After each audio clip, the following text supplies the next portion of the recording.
আমার কাছে তো মনে হয় যে আমি কোটি কোটি পরিবারের এখন ছোট ছেলে। ভালোবাসার কথা আমি মুখে বলতে পারি না খুব একটা, এই আর কি। শুরুতে যখন আমরা গল্প নিয়ে ভাই গল্পটা বলছিলেন, তারপর যখন গল্পটা শুনছিলাম আমার খুব লোভ হচ্ছিল যে আমি যদি এই গল্পটাই থাকতে পারতাম। এটা পূর্বে বললাম, এখনও বলছি। তো রাজ ভাই বললো যে এই চরিত্রটা তুমি করবা।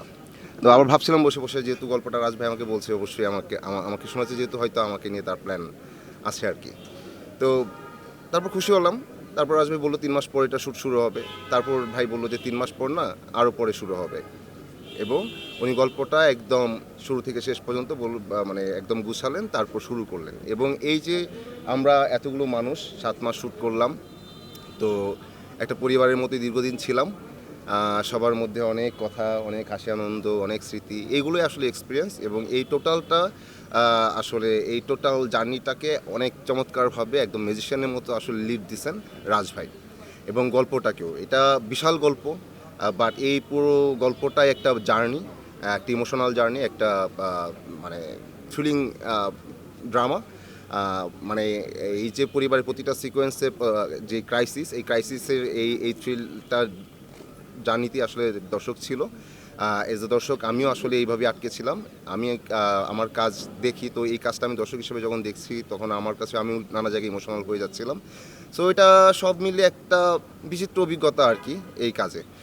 আর মিস করব, আমার পরিবারকে মিস করব, আমার পরিবারের পরও আরেকটা পরিবার, এবং আমার বড় মানে আরও বিশাল পরিবার হচ্ছে দর্শক। আমার কাছে তো মনে হয় যে আমি কোটি কোটি পরিবারের এখন ছোট ছেলে।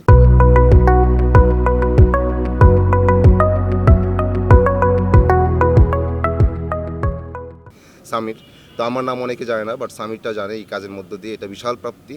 এবং এই যে ভাই আমাকে সব পরিবারের ছোট ছেলে বানিয়ে দিয়েছেন, এটার জন্য তো আসলে এটা একটা বিশাল প্রাপ্তি, এবং আমি লাকি। কারণ পরিবারের ছোট ছেলেরা খুব ভালোবাসার হয়, আমি ভীষণ ভালোবাসা পাচ্ছি। এটা খুব আপ্লুত, এবং খুব খারাপও লাগছে যে এই কাজটা শেষে যদি এই সামির সামির সামির নামটা ধীরে ধীরে একটু ফেড হয়ে আসে, তখনও আমার কাছে মনে হবে যে আমার এখন মনে হয় যে আমার নামটা চেঞ্জ করে সামিরই হয়ে যাক। সামির নামই সবসময় সবাই আমাকে চিনুক।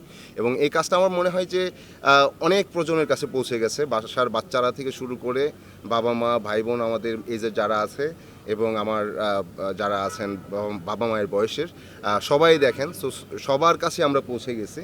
তো অনেক প্রজন্মের কাছে আমরা স্মরণীয় থাকবো, এরকম আমার কাছে মনে হচ্ছে। এটা অনেক বড় প্রাপ্তি। সবচেয়ে বেশি ভালোবাসি বাবাকে, আর সবচেয়ে বেশি মিস করব ফাহাদ ভাইকে, কারণ তার সাথে আমার ঝগড়াঝাটি বেশি।